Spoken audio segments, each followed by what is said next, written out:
بسم الله الرحمن الرحيم. اعوذ باللہ من الشیطان اللعین الرجیم. بسم اللہ الرحمن الرحیم. الحمد للہ وکفا وسلام علی عبادہ الذین اصطفا.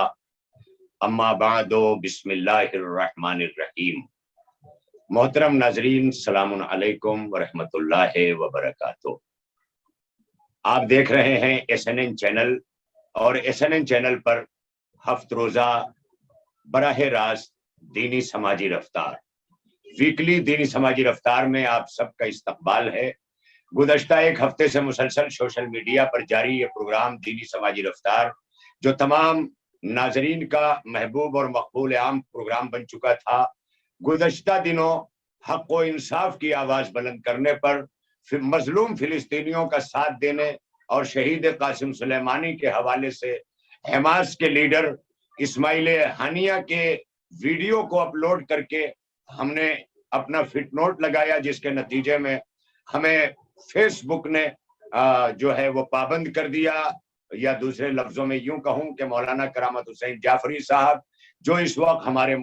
مشفق بھی ہیں، کرم فرما بھی ہیں، اور پوری طرح سے ہر طرف نظر بنائے ہوئے ہیں، بہترین پوسٹ ڈال کر ہم سب لوگوں کے لیے مشعل راہ بنے ہوئے. اسی طرح بہت سارے ہمارے علماء اور دانشور جو سوشل میڈیا پر اس وقت اپنا حق ادا کر رہے ہیں. یہ یاد رہے کہ میں نے آپ کی خدمت میں عرض کیا تھا کہ مولانا کرامت حسین جعفری صاحب نے بھی اپنی پوسٹ پر لکھا تھا کہ مجھے ایک ہفتے کے فیس بک کے کرنٹینہ سے یعنی کوارنٹائن سے آزاد کر دیا گیا ہے، لیکن ابھی میری آزادی نہیں ہوئی. میں شکر گزار ہوں SNN چینل کا، پوری ٹیم کا، اور خصوصاً برادر مولانا علی عباس وفا صاحب کا، کہ جنہوں نے SNN چینل پر ہماری دینی سماجی رفتار کو مسلسل جاری کیا، اور اس کے پارٹنر نیٹ ورک جو بھیونڈی عزاداری لائیو اس پروگرام کو، اور اسی طرح سے جنت البقی چینل، اور اسی طرح آپ کے عزاداری نیٹ ورک گوونڈی، اور ان چینلوں کے ذریعے جیسا کہ آپ تک دینی سماجی رفتار پہنچتی رہے گی. تو ناظرین محترم، SNN چینل پر دینی سماجی رفتار کا ہمارا یہ دوسرا ایپیسوڈ، اور دوسرے ہفتے یاد رہے، اسے نوٹ کر لیں کہ ہر ہفتے ہر اتوار کو رات 8 بجے SNN چینل پر یہ دینی سماجی رفتار انشاءاللہ جاری و ساری رہے گا، جس میں آپ کا میزبان علی اصغر حیدری اپنے اس پروگرام کے تحت اس سوشل میڈیا پر ہمارے دینی سماجی رفتار کا مقصد پورے ہفتے سوشل میڈیا پر ہونے والی دینی سماجی سرگرمیوں کا جائزہ اور اس پر بے لاگ بے لپیٹ تبصرہ ہے. یاد رہے ہمارے محترم ناظرین تک جو باتیں ہم شیئر کرتے ہیں، اس کا مقصد کسی شخصیت کو جو ہے وہ نقصان پہنچانا نہیں، لیکن کسی جو ہے وہ شخصیت نہ ہونے کے باوجود بھی جو ہے وہ قیادت اور قوم و ملت میں بنے رہنے کا جو رجحان، اور اس کے بعد قوم کو بیچ دینے اور فروخت کر دینے کا جو رجحان ہے، اس کا خاتمہ بھی ضروری ہے، اور اس پر ہر ایک کو بولنا ہوگا. عزیزان محترم، سب سے بڑی مشکل کی جو بات ہے وہ یہ ہے کہ آج ہمارے گاؤں، ہمارے قصبے، ہمارے سماج میں جو مسائل جنم لیتے ہیں، جس کا طریقہ کار یہ ہو کہ ٹیبل ٹاکنگ ہو، میٹنگز ہو، جلسے ہوں، بیٹھک ہو، اور اس کے بعد اس کا حل نکالا جائے، یہ قطعی نہیں کیا جا رہا ہے، بلکہ مسائل کو بڑھایا جا رہا ہے. ہر طرف سے ہر چیز سوشل میڈیا پر ڈال دی جا رہی ہے، اور ہر کوئی سوشل میڈیا پر ڈال دینا اپنی ذمہ داری سمجھ لیتا ہے، اور یہیں سے آگے بڑھ جاتا ہے. یاد رہے کہ اس طرح اگر ذمہ داریاں پوری ہو رہی ہیں تو اس سے قطعی طور پر نہ قد بڑا ہوگا، اور نہ ہی خدا بند عالم وہ روب و داب دے گا کہ جس سے سماج میں آپ کی بزرگی اور آپ کا اعتبار اور آپ کا اعتماد قائم ہو سکے. اس کے لیے لازم یہ ہے کہ خدا بند عالم نے جو قوانین بحیثیت انسان کے ہمیں اپنی انفرادی زندگی جینے کے ساتھ ساتھ جو قانونی زندگی جینے کے احکامات دیے ہیں، جب تک ہم ان پر پوری طرح سے ثابت قدم نہیں ہوں گے، اس وقت تک ہمارے سماج میں بدلاؤ ممکن نہیں ہے. اسی طرح روز بروز سوشل میڈیا پر سماجی برائیاں نکل کر پہلے شہروں کی آتی رہیں، قوموں کی آتی رہیں، اور اس کے بعد پھر ذات اور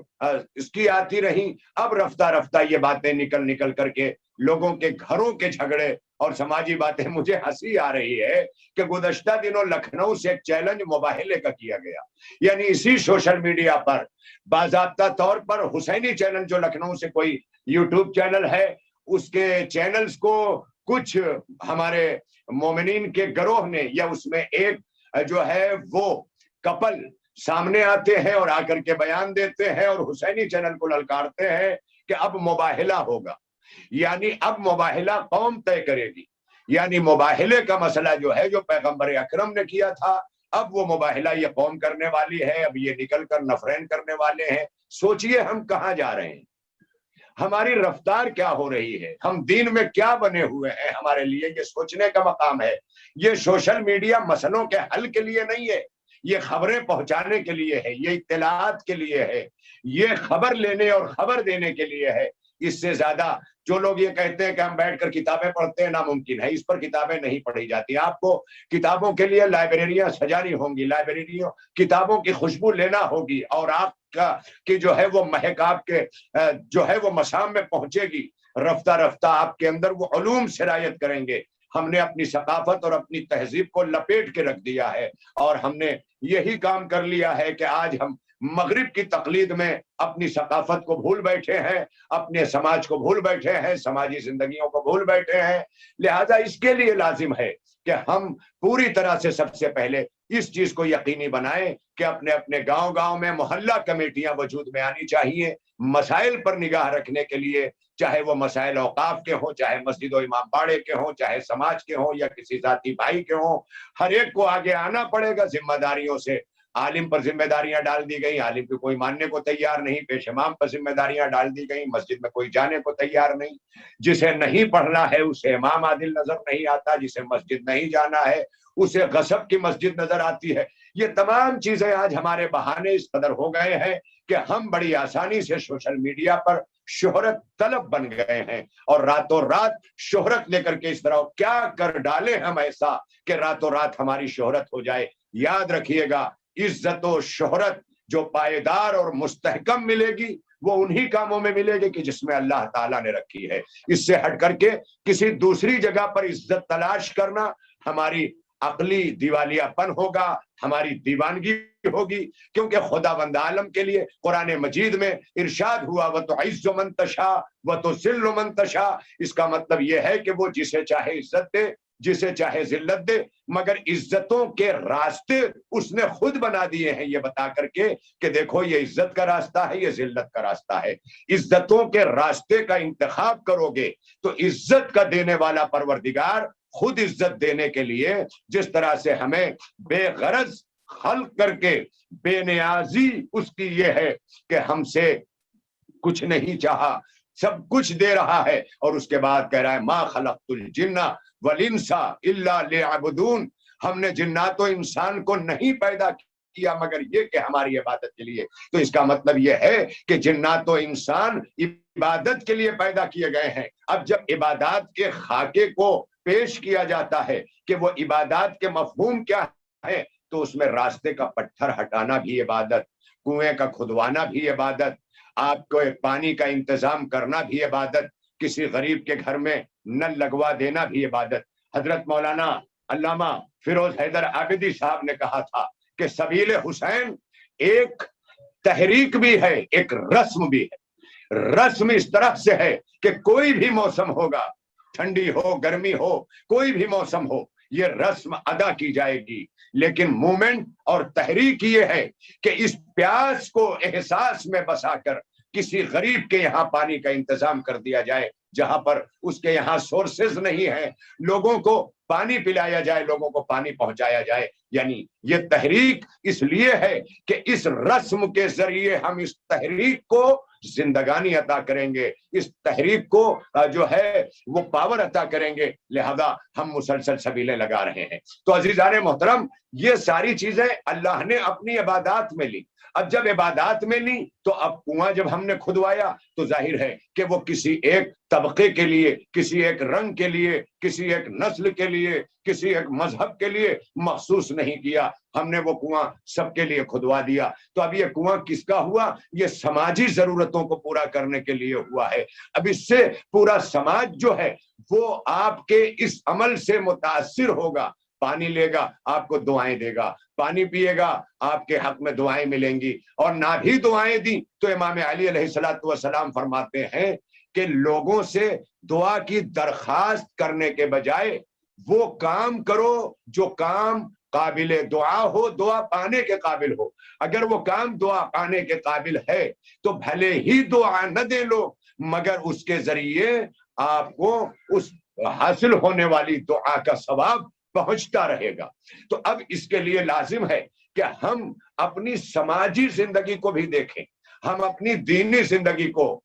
کی رفتار کے ساتھ ساتھ اپنی سماجی زندگی کو بھی دیکھیں. اور اس سماجی زندگی میں جب ہم ایک کنواں کھدوائیں گے تو اس کنویں سے جتنے افراد اور جہاں جہاں کے جس مذہب، جس ذات، جس رنگ، جس نسل کے لوگ اس سے استفادہ کریں گے، وہاں تک آپ کی عظمت، آپ کی تعظیم، آپ کا مرتبہ، آپ کا رتبہ، آپ کا بڑک پن، آپ کی بزرگی، یہ سب کے سب پہنچتی رہے گی. اور اسی عمل سے ایک دن وہ آئے گا کہ آپ اپنے معاشرے میں جو ہے وہ فیصلہ کرنے کے جو ہے وہ حقدار بن جائیں گے. لوگ آپ کو آوازیں دیں گے، لوگ آپ کو صدا دیں گے. لیکن آج یہ ہماری ثقافت سے ساری چیزیں ہٹ گئی ہیں. ہم اگر کہیں نوجوانوں کی ٹولی بیٹھ بھی رہی ہے تو وہ موبائل لے کر کے، گیم لے کر کے اس کے نقصانات کی طرف بار بار متوجہ کیا جا رہا ہے. ابھی ہالینڈ کے اندر جس نے گولیاں نمازیوں پہ آ کر کے چلائی تھی، اس کو آپ دیکھیں کہ جس انداز سے وہ لے کر کے گن مشین اور لوگوں کو بھونتا ہوا چلا ہے، اس انداز سے یہ پتا چلتا ہے کہ اس نے یہ ساری چیزیں گیم دیکھ کے، کیوں باقاعدہ اس پر جو ریسرچ ہوئی وہ اسی بات کی ریسرچ ہوئی ہے کہ وہ گیم کے ذریعے کھیل کھیل کر اس کے نزدیک بچپن سے لاشوں کا گرنا، لوگوں کا مرنا، کٹنا، ختم ہونا اس کے لیے مزہ کا سبب بن گیا تھا. اور یہی چیز اگر آج ہم نے نہیں روکی اور ہمارے بچوں میں سرایت کرتی رہی تو ایک دن نتیجہ یہ ہوگا کہ بچوں کے اندر رحم نام کی کوئی چیز نہیں رہ جائے گی. وہ لاشوں کا گرانا ہی اپنی فتح کی علامت سمجھیں گے. شب و روز میڈیا سے، گیم سے لپٹ کر کے جو ہمارے بچے اس وقت ہم سے دور ہوئے ہیں، ظاہر ہے کہ ابھی رپورٹ کے مطابق یہ باتیں بھی پتہ چلی ہیں کہ شہروں کے مقابلے میں گاؤں میں یہ چیزیں زیادہ ہو رہی ہیں. ویڈیوز کا زیادہ تر دیکھا جانا جو ہمارے سوشل میڈیاز پر ہیں، اس کی جو چیزیں دی جا رہی ہیں، اس سے ہمیں اندازہ کرنا چاہیے کہ آنے والا وقت اس ثقافتی جنگ میں، اس کلچر وار کے اندر ہمیں کہاں پہنچایا جا رہا ہے. تو ہم کہیں کے نہ رہ جائیں گے، کیونکہ ہماری شناخت، ہماری تہذیب ہے، ہمارا کلچر ہے، ہم اسی کے ذریعے پہچانے گئے ہیں. اور رفتہ رفتہ ہم اسی کو مٹا کر کے دوسروں کی تہذیبوں کو اپنے یہاں داخل کر رہے ہیں. عزاداری کے نام پر ہمارے بچے، ابھی کل کی بات ہے، میں نے قبرستان کے اندر یہاں پر ایک موت ہوئی، وہاں پر تدفین کے احکام کو لے کر کے مومنین حاضر ہوئے، میں بھی شریک ہوا. اور اس شرکت میں نے اپنے بچے کے جیسا ایک نوجوان دیکھا، دونوں کانوں میں اس کے رنگ پڑی ہوئی ہے اور بہترین چمکدار رنگ لیے ہوئے وہ آیا ہوا ہے. میں نے اس سے مقصد پوچھ لیا، حالانکہ اس دور میں یہ پوچھ لیا جانا بھی ہر دل عزیزی سے اگلا ڈر کر لوگ برا مان جاتے ہیں، مگر یہ باتیں میں نے پہلے ہی طے کر لی ہے کہ حق بات پر اگر کوئی ناراض ہو جائے تو اس کی ناراضگی کی پرواہ نہیں ہے. ہاں، مجھے اپنے لب و لہجے کو اس قابل رکھنا ہوگا کہ لوگ برما سکیں، لوگ کم سے کم اسے جو ہے وہ سننے کے سماعت کے قابل سمجھ سکیں. تو عزیزان محترم، یہ تمام چیزیں جو اس وقت سماجی رفتار، دینی سماجی رفتار میں لے کر کے حاضر ہوئے ہیں، اس کا مقصد یہی ہے کہ ہم آپ کو بیدار کرتے رہیں. میں والدین سے گزارش کر رہا ہوں کہ اس وقت سب سے زیادہ سخت مسائل ہمارے سامنے ہیں اور آنے والے دنوں میں اس سے سخت مسائل ہمارے سامنے ہیں. لہذا تمام چیزوں کو یعنی سوچ اور سمجھ کر، آپ کے پاس مال ہے، لوگوں کی ضرورتوں کی تکمیل کے ساتھ ساتھ آپ اس کو ابھی سے اپنے بچوں کو لے کر فیملیز کو لے کر کے اپنا اثر قائم کر کے اپنے بجٹ کو دیکھیں، تمام چیزوں کو دیکھیں، اور دیکھتے ہوئے ایک گرہستی کے ساتھ، ایک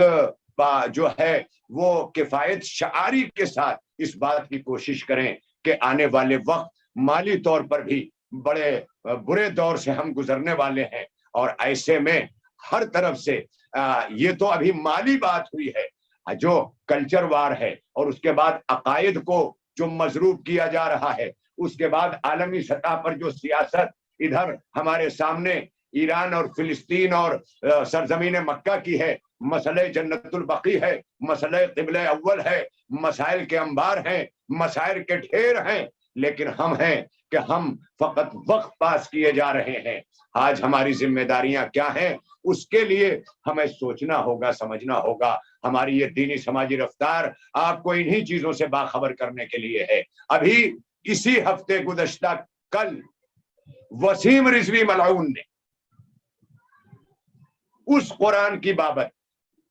معاذ اللہ جس کے لیے کہا تھا کہ اس میں 26 آیتیں جو ہیں یہ داخل کی گئی ہیں اور اسے نکالا جانا چاہیے، عدالت سے شرمناک شکست کھا کر کیس خارج کیا گیا، جرمانہ عائد کیا گیا، وہاں سے نکلا، تمام شیعہ سنی مسلکوں کے علماء نے ایک ساتھ ہو کر کے اس کو دور کر دیا۔ اس کا اب کوئی تعلق اسلام یا شیعت سے نہیں، اب تو اس کا اسلام ہی سے نہیں ہے، یہ مرتد ہے۔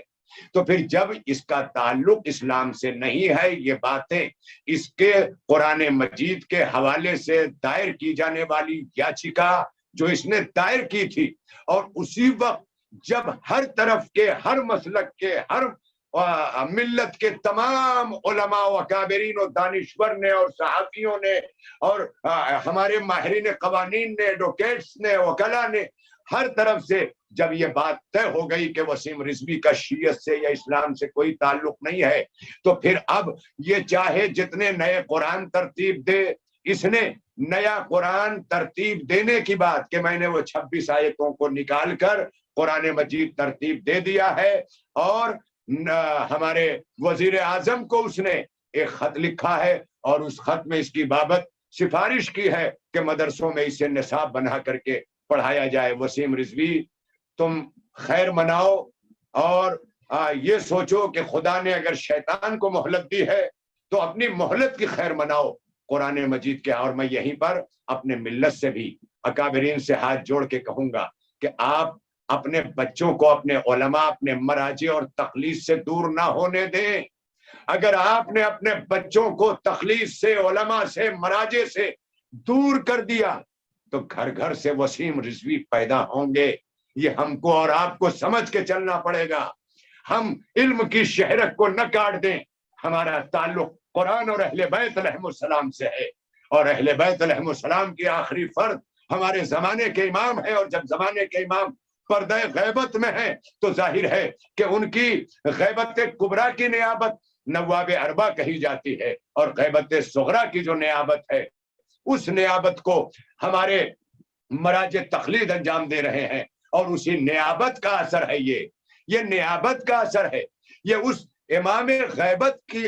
جو ہے وہ تائید کا اثر ہے کہ آج ہمارا مرجع تقلید جب بولتا ہے تو پورا عالم جو ہے وہ متوجہ ہوتا ہے، لب ہلا دیتا ہے تو اسرائیل اور امریکہ ہلتے ہیں۔ ہمارے آیت اللہ سید علی خامنائی اور آیت اللہ سید علی سیستانی، یہ دو مراجع جو ہمارے امام زمانہ کے جو ہے وہ نمائندے بھی ہیں، مرجع بھی ہیں اور نائب بھی ہیں۔ بہت سے نوجوانوں کے ذہنوں میں یہ بات بٹھا دی گئی کہ امام زمانہ کا نائب غیر معصوم کیسے ہوگا، تو ان سے پوچھئے کہ غیبت صغریٰ کے، یہ کبریٰ کے یہ 4 نواب اربع جو کہے جاتے ہیں کیا وہ معصوم تھے؟ چلیے ہم یہاں بات نہیں کرتے، ہم ایک سوال کرتے ہیں کہ جب امام حسین علیہ السلام نے 28 رجب کو سفر کیا مدینے سے مکے کی طرف، ابھی کربلا نہیں آئے، مکے میں آ کر آپ نے مہینوں قیام کیا، اس مہینوں قیام کے بعد کوفیوں کے خطوط آنے لگے، آپ نے اپنا نائب بنا کر کسے بھیجا؟ جناب مسلم ابن عقیل کو۔ جناب مسلم ابن عقیل معصوم تو نہیں ہے، مگر امام علیہ السلام نے مکے میں قیام کر کے کوفے میں جناب مسلم کو بھیج کر یہ بتایا کہ دیکھو یہ میں غیبت مکانی میں ہوں، میں اس وقت مکے میں ہوں اور میرا مسلم کوفے میں ہے، مگر میرا مسلم میرے مثل ہے کہ میرا نائب ہے۔ تو امام حسین علیہ السلام نے جناب مسلم کو کوفہ بھیج کر نیابت کو ثابت کیا، اور حبیب ابن مظاہر کو کربلا بلا کر فقیہ زمانہ کہہ کر کے یہ ثابت کر دیا۔ گویا امام حسین علیہ السلام کا پیغام بھی کربلا سے یہی ہے کہ ہمارے نمائندوں اور ہمارے نائبوں اور ہمارے فقیہوں سے دور نہ ہو جانا۔ اگر ہمارے نائبوں اور فقیہوں سے دور ہوئے تو مرتد ہو جاؤ گے، اور یہی حال ہوگا کہ تمہیں قرآن میں شک ہونے لگے گا۔ اور یہ فطرت انسانی تھی نا، اللہ جانتا تھا۔ جبھی تو قرآن کی ابتدا میں سب سے پہلے آیتوں میں کیا کہلوایا؟ بسم اللہ الرحمن الرحیم، الف لام میم ذالک الکتاب لا ریب فیہ، یعنی ہر پڑھنے والے سے پہلے یہ کہا کہ یہ وہ کتاب ہے کہ جس میں کوئی ریب نہیں ہے، کوئی عیب نہیں ہے۔ یہ ابتدا ہی میں اسٹارٹنگ پوائنٹ پر یہ بات رکھوائی تھی کہ سب سے زیادہ جس بات کا خطرہ ہے وہ یہ ہے کہ انسان قرآن میں شک کرنے لگے گا۔ اما جب قرآن میں شک کرنے لگا تو اب یہ کیوں پوچھتے ہو کہ اہل بیت میں شک؟ اہل بیت میں شک ہونا ہی دلیل ہے کہ جیسے قرآن میں یہ مرتد جیسے لوگ، منافق جیسے لوگ، شک کرنے والے جیسے لوگ شک کرتے ہیں، معراج النبی میں شک کر لیا کرنے والوں نے، اور ظاہر ہے کہ یہ اس زمانے کے لوگ تھے اور ساتھ آس پاس رہنے والے لوگ تھے۔ اسی لیے ہمارے یہاں صحابیت کا منصب بہت اہم مانا جاتا ہے۔ ہر ایک کو صحابی نہیں لکھ دیا جاتا ہے، بلکہ صحابیت اس منصب کا نام ہے کہ جو دوبارہ مل بھی نہیں سکتا، یعنی صحابیت مخصوص ہے حضور ختمی مرتبہ احمد مجتبی حضرت محمد مصطفیٰ صلی اللہ علیہ وآلہ وسلم کی حیات ظاہری سے، ان کی بزم سے، ان کے دیدار سے، اس سے صحابیت ثابت ہے۔ نبی کے بعد پھر کوئی صحابی نہیں ہو سکتا، ولی ہو سکتا ہے، صحابی نہیں ہو سکتا۔ یہی وجہ ہے کہ صحابیت صرف مخصوص ہے نبی کے زمانے کے لیے، صحابیت کے بعد تابعین ہیں، تبع تابعین ہیں، لیکن کسی کو صحابیت کا شرف نہیں مل سکا۔ اسی لیے ہمارے یہاں فہرست صحابیت جو ہے یہ بڑی محتاط طریقے سے لکھی جاتی ہے۔ جس نے نبی کو دیکھا اس پہ بہشت واجب، اس طرح سے ہمارے یہاں نہیں ہے۔ ہمارے یہاں بھی صحابیت ہے، اکرام صحابیت ہے، احترام صحابیت ہے۔ کون ہے بے سبب ہم پہ کہا جاتا ہے معاذ اللہ کہ یہ اصحاب کو برا کہتے ہیں؟ میں اپنے تمام مکاتب فکر کے مسلمان بھائیوں کو یہ کہنا چاہتا ہوں کہ کب تک یہ الزام ہم پر لگاتے رہو گے؟ ہم نے کبھی صحابیت کے منصب کو معاذ اللہ، ملعون ہے وہ کہ جس کی عزت کرنے کو رسالت مآب نے کہا ہو، جس کی عزتیں ہمارے رسول اللہ صلی اللہ علیہ وآلہ وسلم کے بعد ان کی آل پاک نے کی ہو۔ حضرت ابو ذر غفاری جب انہیں مدینے سے ربضہ بھیجا جا رہا تھا، جانتے ہیں پورے مدینے میں کرفیو آرڈر لگ گیا، کسی کو اجازت نہیں تھی کہ وہ گھر سے نکل کر جناب ابو ذر غفاری کو خدا حافظ کہتا، مگر مولا کائنات حضرت علی ابن ابی طالب علیہ السلام نے اپنے بچوں سے کہا کہ بیٹا اپنے چچا کو رخصت کر دو۔ دیکھیں صحابیت، حضرت ابو ذر غفاری، حضرت سلمان فارسی اور دیگر اکابر صحابہ، بڑے بڑے نام عالم اسلام میں لکھے ہوئے ہیں۔ لہذا ہم نے جو جعلی صحابی ہیں، اب آپ کہیں گے جعلی صحابی کیسے؟ اما 313 میرے پاس یہاں کتب خانے میں کتاب لگی ہوئی ہے، اس میں نبوت کے کتنے جھوٹے دعوے دار پیدا ہوئے۔ جب نبوت جیسے منصب کے جھوٹے دعوے دار ہو سکتے ہیں اور دعویٰ کرنے کے بعد ان پر کتابیں لکھی گئیں، ان کے نام لکھے گئے، مسلمہ کذاب سے شروع ہو کر کے یہاں تک، تو ہر منصب کے اندر کسی نہ کسی کے لیے، حتیٰ کہ امامت کے لیے بھی یہی تھا۔ اللہ نے قرآن مجید میں جب امامت کا تذکرہ کیا اور حضرت ابراہیم علیہ السلام کو امام بنا دیا، تو حضرت ابراہیم علیہ السلام نے پوچھا کہ مالک کیا میری ذریت میں بھی امامت کو قرار دے گا؟ کہا لا ینال عہد الظالمین، یہ عہدہ ظالموں تک نہیں پہنچے گا۔ مطلب یہ تھا کہ امامت کو سمجھا دیا کہ ظالم کبھی امام نہیں ہو سکتا، ظالم امام نہیں ہو سکتا۔ مسلمانوں کے لیے لمحات فکریہ ہیں۔ عزیزان محترم، امامت کی بات آئی ہے تو اس ہفتے ہمارے دینی سماجی رفتار میں 15 شوال کی تاریخ جو گزری ہے، وہ امامت جو خاتم النبیین کے بعد غدیر خم کے میدان میں حضرت محمد مصطفیٰ صلی اللہ علیہ وآلہ وسلم نے اپنے خاتمیت کا اعلان کیا کہ میرے بعد اب کوئی نبی نہیں آئے گا، لیکن اس کا یہ مطلب نہیں کہ اب ہدایت کا سلسلہ رک جائے گا۔ انسان تو قیامت تک پیدا ہوں گے، ہدایت رہے گی، تو جب ہدایت رہے گی تو ہدایت کون کرے گا؟ کا ہدایت پہلے انبیاء نے کی، مرسلین نے کی، اب آخری نبی کے بعد نبی جسے غدیر خم کے میدان میں اٹھا کے کہہ رہے ہیں من کنت مولا ہو فہذا علی مولا، جس کا میں مولا اس کے علی مولا۔ اب اسی ولایت میں ہدایت بھی پوشیدہ ہے، یعنی اب صبح قیامت تک اللہ کی ہدایت جو انسانوں کے لیے اللہ نے مخصوص کی ہے، اور وہ خود کہتا ہے کہ میں ہادی ہوں، مگر اس ہدایت کو اس نے انبیاء و مرسلین اور کتاب ہائے آسمانی اور قرآن مجید کے ذریعے ہم تک بھیجی، تو اب اس ہدایت کے سلسلے کا کہیں منقطع ہو جانا نہیں لکھا ہے۔ پیغمبر واپس چلے آؤ، فیضا فرغت فانصب وإلی ربک فارغب، اللہ یہ تو بتا رہا ہے واپس چلے آؤ، لیکن یہ کہیں نہیں کہہ رہا ہے کہ اب سلسلہ ہدایت رک جائے گا، کیونکہ انسان ابھی قیامت تک پیدا ہوں گے، جاہل پیدا ہوں گے، انہیں ہدایت کی ضرورت ہوگی، ہادی، اور وہ بھی اگر انسانوں کے حوالے ہدایت کر دی جائے تو اب ظاہر ہے کہ اللہ تک کون لے جائے گا؟ سارے فرقے تو اپنے اپنے دعوے دار ہیں، اس کا مطلب یہ ہے کہ دنیا کے بنائے ہوئے ہدایت کے طریقے اللہ تک نہیں لے جا سکتا، بلکہ ہمیں چاہیے کہ ہم اللہ کا بنایا ہوا طریقہ ہدایت اس سے وابستہ ہو جائیں۔ اللہ نے ہمیں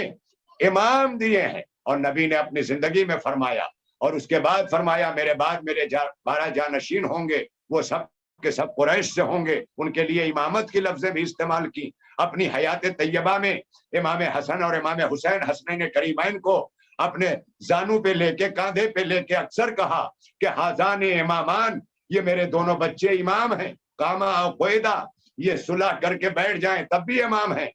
یہ جہاد کے لیے قیام کر لیں تب بھی امام ہیں۔ لہذا امامت کے حوالے اللہ نے ہدایت کی ہے، اور اسی آسمان ہدایت کے چھٹے مہتاب امام جعفر صادق علیہ السلام ابھی گزشتہ کل پرسوں جمعے کو جو ہماری تاریخ گزری ہے 15 شوال المکرم کی، وہ شہادت امام جعفر صادق علیہ السلام کی تاریخ رہی ہے۔ امام جعفر صادق علیہ السلام وہ امام ہیں کہ جن کے ذریعے سے کائنات میں ہماری فقہ تشیع کو پہچانا جاتا ہے، اور ہماری فقہ کو فقہ جعفری اس لیے کہا جاتا ہے کہ امام جعفر صادق علیہ السلام نے اپنے دور میں دین و شریعت کے مکتب کے ذریعے جو یونیورسٹی کا قیام کیا، حالانکہ یہ یونیورسٹی امام محمد باقر علیہ السلام اس کے بانی، باقر علم النبیین آپ کو کہا جاتا ہے، لیکن امام جعفر صادق علیہ السلام نے اسے پروان چڑھا کر اپنے زمانے میں، اپنے حیات میں اس میں 4000 اسٹوڈنٹس کی گنجائش پیدا کی، اور 4000 اس زمانے میں، آج کے تقریباً 1250 برس پہلے جب یہ وسائل نہ تھے، اس وقت تمام علوم پر امام علیہ السلام، آج یونیورسٹیوں کے دامن میں بھی اتنے سبجیکٹ نہیں ہوں گے جتنے سبجیکٹ پر 1250 برس پہلے امام جعفر صادق علیہ السلام نے درس دیا تھا۔ اور اس کی سب سے بڑی دلیل یہ ہے کہ آج فزکس سب سے زیادہ زوروں پر ہے،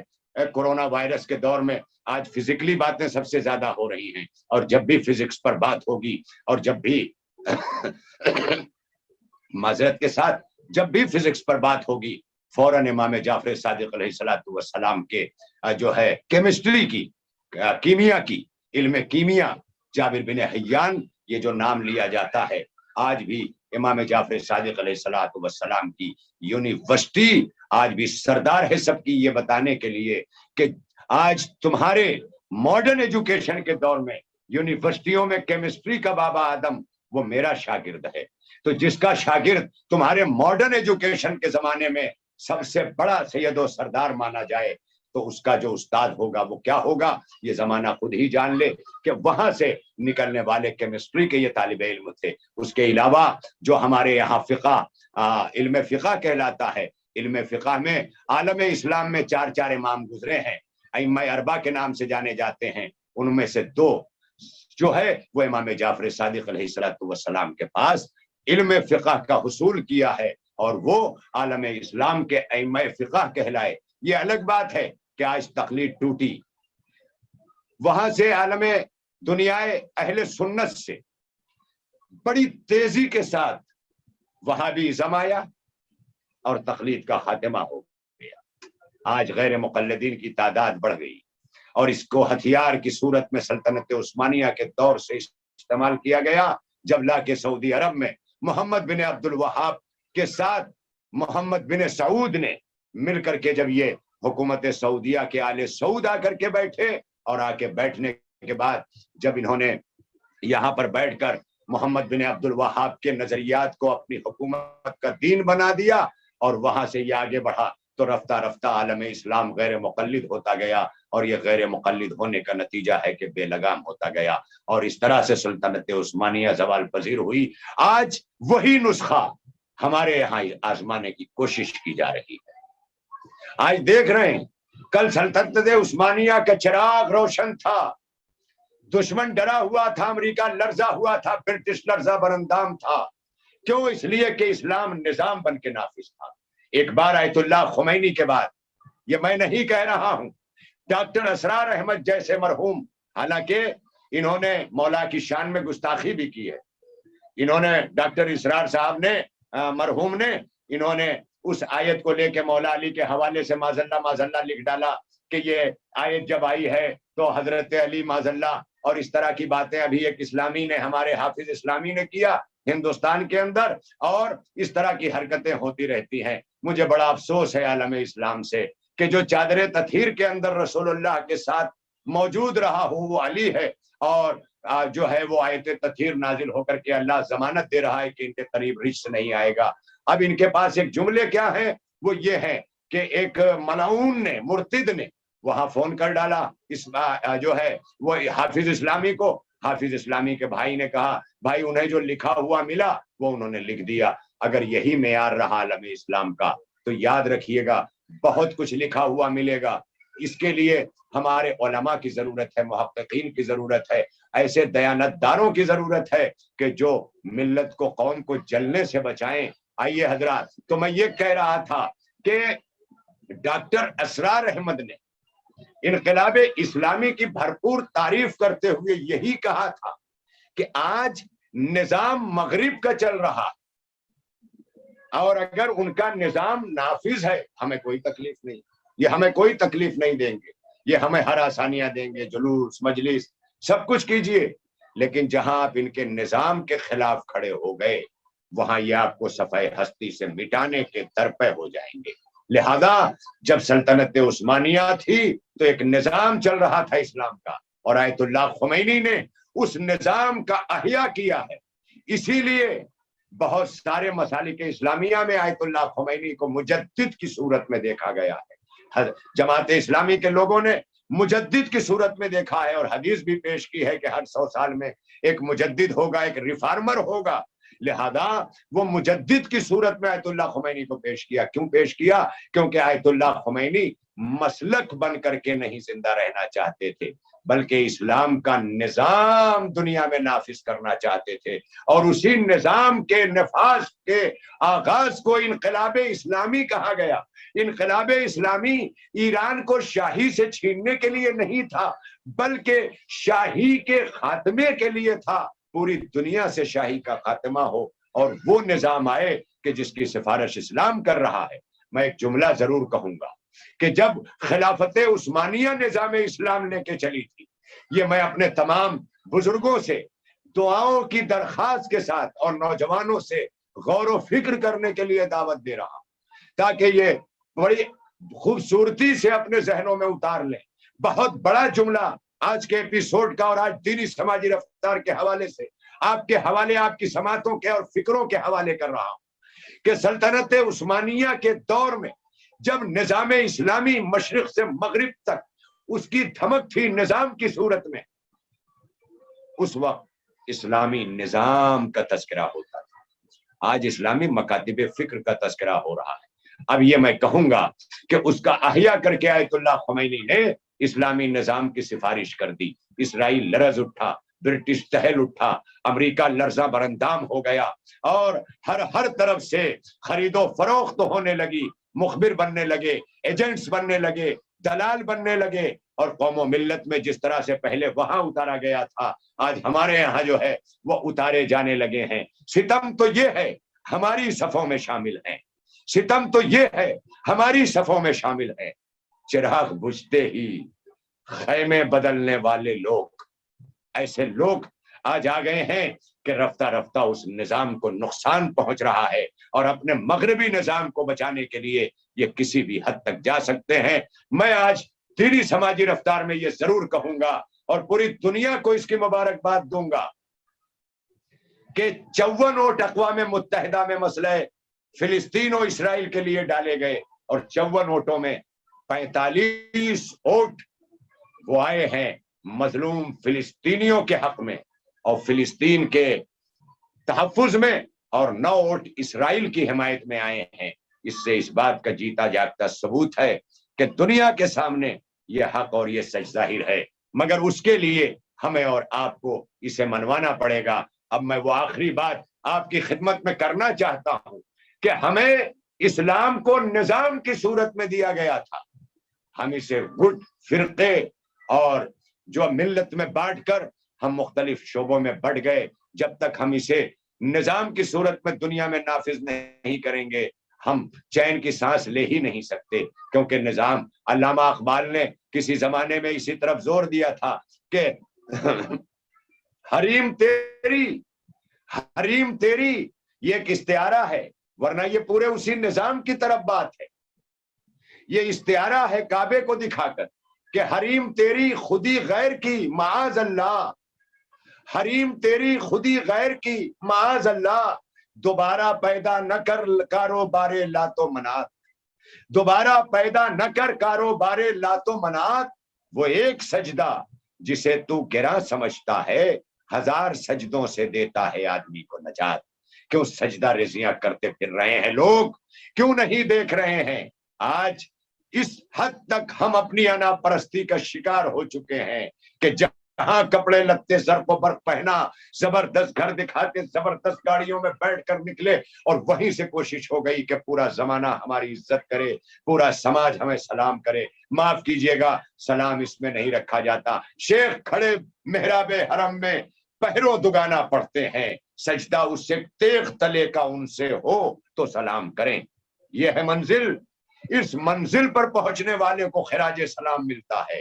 جہاں سلام کیا جاتا ہے السلام علیکہ یا ابا عبداللہ۔ یہ وہ سلام ہے جو کائنات کا اجتماعی سلام ہے، ورنہ انفرادی تو ہم ایک دوسرے کو سلام کر ہی لیتے ہیں، لیکن یہاں پر جو شعر میں سلام کرنے کی بات کی گئی ہے وہ اسی سلام کی بات کی گئی ہے جو ہم السلام علیکہ یا رسول اللہ، سلام علیکہ یا ابا عبداللہ کہتے ہیں۔ تو حریم تیری خودی غیر کی معاذ اللہ،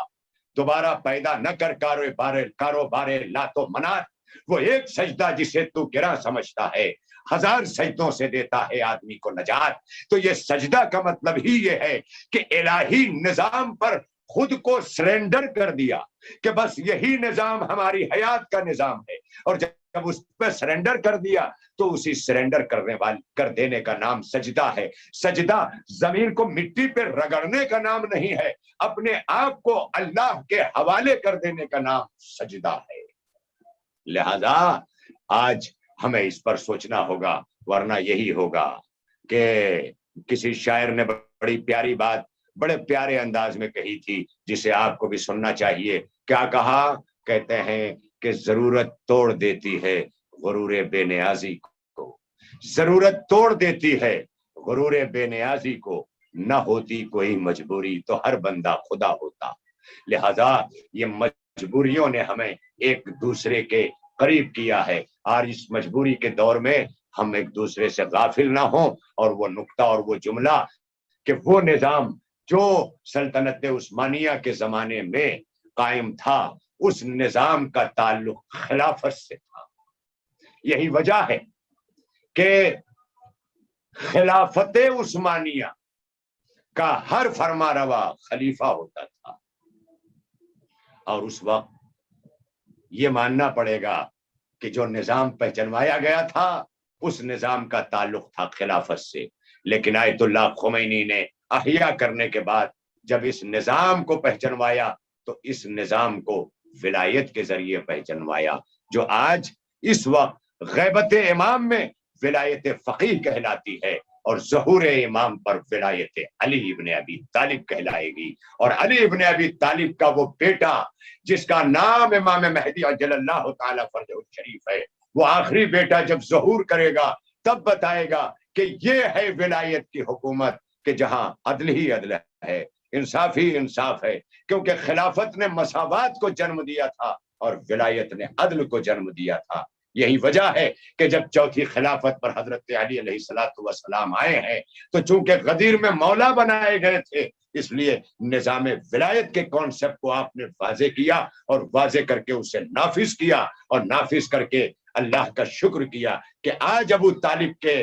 بیٹے کے حدود مملکت میں کوئی شخص ایسا نہیں ملے گا کہ جس کے پاس روٹی کپڑا اور مکان نہ ہو. اس بنیادی ضرورت کو اس زمانے میں مولا کائنات نے پورا کر کے یہ بتایا تھا کہ جب سے دنیا بنی ہے روٹی کپڑا اور مکان کے نعرے ہر زمانے کی قیادت نے لگائے ہیں، لیکن جب ولایت کا نظام آئے گا اس وقت اس مسئلے کا حل ہوگا. لہذا ہمیں چاہیے کہ ہم زیادہ سے زیادہ بیدار رہیں، اپنے آپ کو آمادہ کریں، اپنے مسائل کو اپنے گاؤں اور اپنے قصبوں کی کمیٹیوں میں حل کریں اور کمیٹیوں میں دیندار مذہبی بے نیاز قسم کے لوگ ہوں. اور اس کے لیے ہماری عملی زندگی کو سماج کے اندر بڑی محتاط گزارنا ہوگا، ایسی زندگی کہ جہاں لوگ کردار کی عزت کریں. مال جمع کر کر کے تو سبھی عزت کروا رہے ہیں، لیکن اسلام نے کہا کہ اگر ہمیں مال پہ عزت دینا ہوتی تو موسیٰ کو چرواہے کے لباس میں نہ بھیجتے، فرعون عزت دار ہوتا، نمرود کو ہم